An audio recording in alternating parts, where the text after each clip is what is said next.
ये आने वाला इंतखाबात हर आदमी बोल रहा है बहुत इम्पोर्टेंट है। इम्पोर्टेंट है क्यों बोल रहा है? इसलिए बोल रहा है पिछले 8 साल 9 साल से जो मोदी की गवर्नमेंट जब से आई है हिंदुस्तान में, आप देखेंगे जब से आई है हर दिन मुसीबत लेकर आती है। तो आज यहाँ कर्नाटक में आप देखिए तमाम जितने भी चैनल जो मोदी को आज तक मोदी सरकार की तारीफ कर रहे थे, आज उनका कहना है कि कांग्रेस की सरकार 101% बनने जा रही है, 135 से 140। जो मोदी की बात करते थे वो लोग बोल रहे हैं कि हमारे रियासत में, हमारे जो ज़िले से हैं, ना बल्कि सिर्फ रियासत में और पूरे मुल्क में जो है, हमारे जो डिस्ट्रिक्ट के माजी में जो मंत्री रहे श्री मल्लिकार्जुन खड़गे साहब आज AICC के प्रेसिडेंट हैं, और रियासत कर्नाटका में प्रियंक खड़गे साहब जो मजबूती से पूरी कांग्रेस के साथ में और ख़ास तौर पर मुसलमानों के साथ जो खड़े हैं। आप देख रहे हैं तमाम लोग कि किस तरीके से हलाल कट के ऊपर आपने किया है, हाउस वाटर बिल के ऊपर किया है, और पिछले ट्रिपल तलाक के ताल्लुक से जो है सबसे पहले दूरंदेशी अगर थी तो मरहूम कमरुसलाम साहब की थी, जिन्होंने KCT के मैदान में पूरे हिंदुस्तान में सबसे पहला अगर जलसा वहाँ रखा गया था वो कमरुसलाम की दूरंदेशी थी कि आने वाले दिनों में RSS और BJP क्या करने वाली है। जो कमरुसलाम का जो एक विजन रहा करता था, जो सोच रहा करती थी, वो कहीं ना कहीं मुल्क पूरे एक तरफ जो जाता है वो विजन उनका रहा करता था। और कमरुसलाम साहब के दौरे इख्तिदार में 1978 से लेकर आपकी हयात तक ऐसे कई नौजवानों ने कमरुसलाम साहब के साथ रहकर कौम और मिलत का जज्बा अपने में जो पैदा किया है, आज यहाँ पर मौजूद तमाम नौजवान जो यहाँ पर मौजूद हैं, वही कमरुसलाम साहब की मोहब्बत और कांग्रेस के साथ जो जुड़ रहे हैं। हमारे श्री मल्लिकार्जुन खड़गे साहब, प्रियंक साहब, मोहतरमा कनीस फातिमा साहबा, शरण प्रकाश पाटिल साहब, डॉक्टर अजय सिंह साहब, आप तमाम देख रहे हैं कि रियासत में ख़ास तौर पर गुलबर्गा डिस्ट्रिक्ट के ऊपर RSS से नज़र रखी हुई है। जो है पूरे रियासत में और हैदराबाद कर्नाटका में सिर्फ 2 मुसलमान की सीट आते हैं, जिसमें से एक बीदर आती है और जो है गुलबर्गा नॉर्थ आती है। आज ये चाह रहे हैं कि रियासत कर्नाटका में जो हमारा कल्याण कर्नाटका के जो नाम बदले हैं BJP वाले, हैदराबाद कर्नाटका को, इसमें से 2 मुसलमानों को भी हराने की साजिश बहुत सारी की जा रही है, जिसमें से हमारे नौजवान साथियों भी जो है कोई और परचम के तले काम कर रहे हैं, और साथ ही साथ दोनों का जो है एक मिलन चल रहा है। रातों में कई होटलों में मिलन चल रहा है, कई लॉजों में मिलन चल रहा है। आप लोगों को तमाम को मालूम है कौन कहाँ बैठ रहा है, कौन क्या कर रहा है। ये खास तौर पर एक मुस्लिम सीट को गंवाने की कोशिश कर रहे हैं।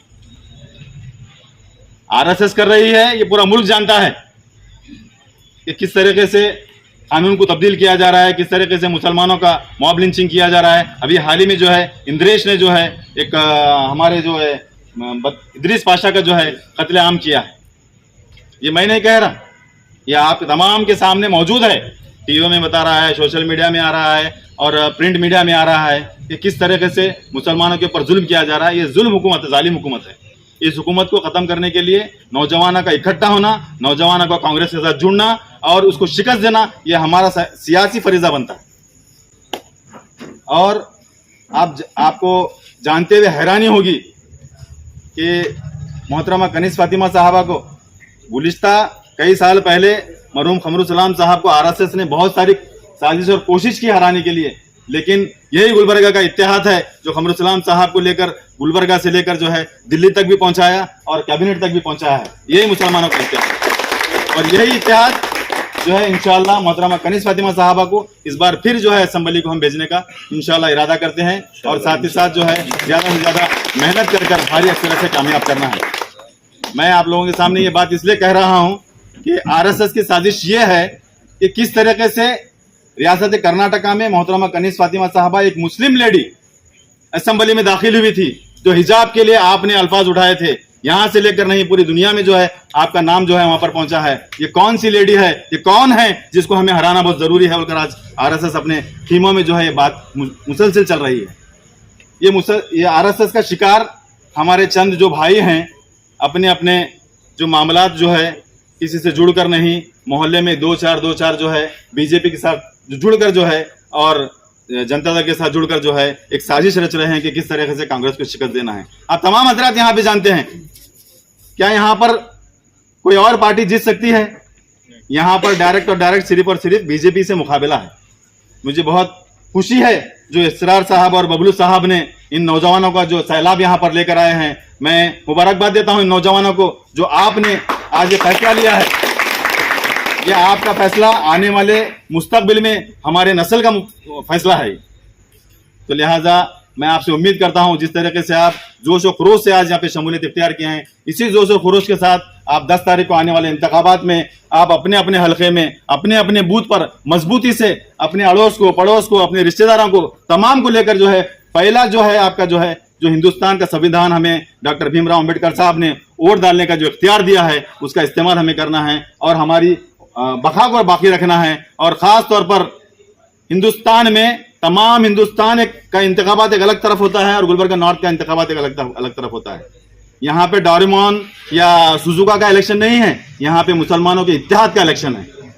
मुसलमानों का इत्तेहाद का इलेक्शन है, इसकी जिम्मेदारी यहाँ पे बैठे तमाम नौजवानों की जिम्मेदारी है। लिहाजा मैं आप लोगों के सामने अदबर गुजारिश करता हूँ कि आप जिस तरीके से यहाँ पर शमूलियत इख्तियार किए हैं उसी तरीके से मजबूती के साथ हमारे साथ खड़े रहें और मोहतरमा कनीज़ फातिमा साथ खड़े रहें, प्रियंक खड़गे साहब के साथ खड़े रहें और जो है मल्लिकार्जुन खड़गे साहब जो आज भी आप चाहते तो उस ओहदे को इनकार कर सकते थे। 80 साल में भी जो है आज वो है मुल्क के लिए और हमारे पिछड़ी जाति के लोगों के लिए, मुसलमानों के लिए आज कांग्रेस में एआईसीसी प्रेसिडेंट रहकर जो है आज वहां पर कांग्रेस को लीड करते हुए 20 ऐसी पार्टियों को अपने साथ लेकर चल रहे हैं कि आरएसएस को किस तरह से शिकस्त देना है और बीजेपी को किस तरह से शिकस्त देना है, वो मंसूबा तैयार कर रहे हैं आने वाले 24 में।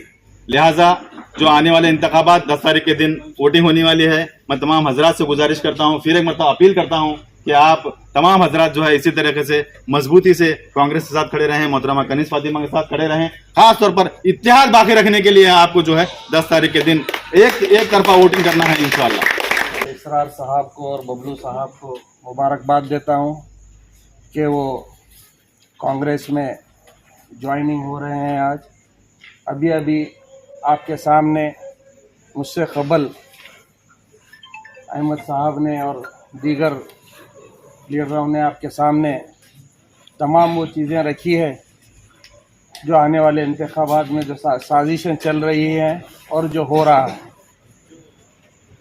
तो ये बहुत अहमियत रखता है। क्यों अहमियत रखता है? क्योंकि हमारे लीडर जो गुलबर्गा से यहाँ से जुड़े हुए हमारे नेता मल्लिकार्जुन खड़गे साहब वहाँ अपोजिशन में है, अपोजिशन लीडर है। उसके अलावा वो एआईसीसी के सदर है। वो मुसलसिल तमाम छोटे छोटे जितने भी पार्टियां हैं तमाम लोगों को जमा कर पूरे अपोजिशन को जमा कर मोदी का पूरा भरपूर उसके खिलाफ में वहां पर लड़ रहे हैं। आज पूरा हिंदुस्तान देख रहा है कर्नाटक की तरफ, कर्नाटक किस रुख लेता है। आज हमारी जिम्मेदारी है, अगर हम आने वाले इस इंतखाबात में हम कांग्रेस को जिताएंगे तो एक मैसेज जाएगा पूरे हिंदुस्तान में। यहां से लहर शुरू हो गई है, तो आने वाले फिर दिसंबर तक 3-4 असेंबली इलेक्शन है, वहां पर भी यही मैसेज जाएगा। वो मैसेज जाते जाते आने वाले अगले साल तक एमपी इलेक्शन आएगा। इस बार 100% अगर हम लोग मुत्तहिद होंगे, अगर हम लोग एक साथ होंगे, हम लोग जो सेकुलर सोच रखने वाले, जो इंटेलेक्चुअल, हम अगर तमाम लोग एक होंगे तो मैं समझता हूं ये सरकार को हम 100% उखाड़ फेंकने में कामयाब हो जाएंगे। ये इसलिए जो बार बार कहा जा रहा है आपके सामने, ये जरूरी इलेक्शन है, ये बहुत इंपॉर्टेंट इलेक्शन है, ये इसलिए कहा जा रहा है। ये कर्नाटक को पूरे हिंदुस्तान देख रहा है, कर्नाटक के लोग किस तरफ जाते हैं। मगर कर्नाटक के लोग काफी सेकुलर लोग हैं, काफी सेकुलर माइंडेड लोग हैं। हमारी लड़ाई डायरेक्ट बीजेपी के साथ है। तो आने वाले दिनों में 101% कांग्रेस की सरकार आने वाली है और कांग्रेस की सरकार बनाएगी, ये मुझे उम्मीद है और अल्लाह ताला से यकीन है कि आने वाले दिनों में 101% हमारी सरकार आएगी। और मैडम कनीज़ फातिमा साहिबा यहाँ से नॉर्थ से 101% जीत कर आपकी नुमाइंदगी वहां असेंबली में जरूर करेगी। और हमारे नेता और एक नौजवान नेता जो प्रियंक खड़गे हैं, आप देखे होंगे हर वो चीज पे हमारे जितने भी चीजें हुए हैं, हर वो चीज पे रात में अगर कोई बीजेपी का या आरएसएस का आदमी बोला, सुबह उठकर वो प्रेस कॉन्फ्रेंस करते हैं। हर मामले में हलाल कट होने दीजिए, अरे आम के ऊपर तक मुसलमान हिंदू कर दिए भैया लोग, इतने तक हर वो चीज पे वो प्रियंक खरगे साहब ने हम लोगों के पीछे खड़े हैं, दलितों के पीछे खड़े हैं, पिछड़ों के पीछे खड़े हैं और लिंगायतों के पीछे खड़े हुए। ये तमाम लोग मुत्तहिद होकर, तमाम हमारे भाई हैं जितने भी अलग अलग कास्ट के भी हैं, हिंदू मुस्लिम सिख ईसाई जितने भी हैं, आप तमाम लोगों के पास जाइए, जाकर समझाइए। अगर ये लोग आएंगे तो किसी को भी नहीं छोड़ेंगे। तो ये तमाम लोगों का आज हमारी वजूद की लड़ाई है। हम ये सब साजिशों में नहीं आएंगे, सिर्फ और सिर्फ कांग्रेस को वोट देंगे, ऐसा मैं समझता हूं। एक बार मैं मेरे खास तौर से इसरार साहब को, बबलू साहब को, उनके तमाम साथियों को दिल की गहराइयों से कांग्रेस में वेलकम करता हूं। रहीम डैश पे बैठे मैडम कनीस फातिमा साहिबा, फराजुल इस्लाम साहब, जाहिद साहब, आदिल साहब, गोदी साहब, बबलू साहब, इसरार साहब, इनकी पूरी टीम को सबको अस्सलाम वालेकुम व रहमतुल्लाहि व बरकातहू। आज पूरे हिंदुस्तान का माहौल देखते हुए वार्ड नंबर 15 से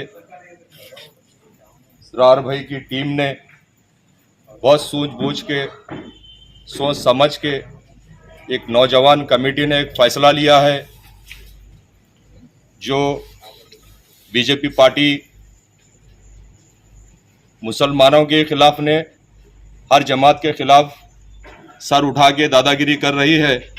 इसके लिए मेरे नौजवान साथी सब मिलकर मुत्तहिद होकर एक फ़ैसला लिया है कि हमने उन्हें अपना सर उठा रहे हैं तो हम मैडम कनीस फातिमा के साथ मिलकर, कांग्रेस पार्टी का साथ मिलकर इस हाथ को मजबूत करने के लिए हाथ के ऊपर हाथ तो तमाम लोग देकर मैडम कनीस फातिमा को भारी से भारी अक्षरत से कामयाब करने के लिए आज लोग इसरार भाई की टीम, पूरी टीम मिलकर मैडम साहिबा के घर पे आकर आज ज्वाइनिंग करने का फैसला लिया है।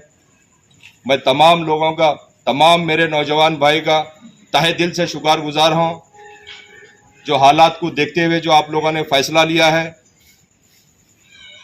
मुझे दिली बहुत खुशी हो गई। इसी तरह गुलबर्गा नॉर्थ हो या साउथ हो, मुत्तहिद होकर कांग्रेस पार्टी को मजबूत कर इस बार कांग्रेस गवर्नमेंट कर्नाटक स्टेट में लाकर एक भारी से भारी अक्षरत से कामयाब कर बीजेपी पार्टी को मुंह तोड़ जवाब देंगे इंशाअल्लाह।